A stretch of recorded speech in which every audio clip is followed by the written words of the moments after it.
Vieja amiga oscuridad, otra vez quisiera hablar, porque he tenido nuevamente una visión que suavemente iba cambiando mi manera de pensar. La oigo hablar, la escucho en el silencio. En sueños caminaba yo entre la niebla y la ciudad, por calles frías desoladas, cuando una luz blanca y helada hirió mis ojos y también hirió la oscuridad. La vi brillar, la veo en el silencio. En la desnuda luz miré, vi 1000 personas, tal vez más,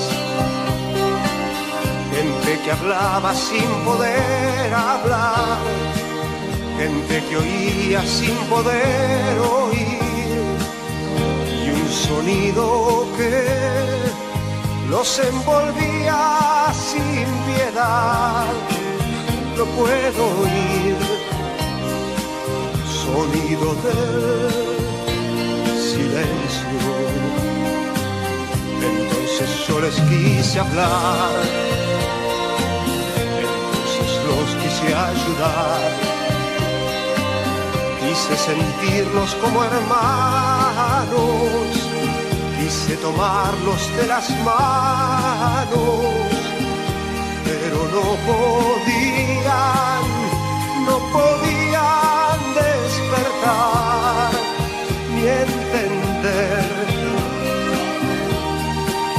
Me hundí en el silencio, se arrodillaban a rezar.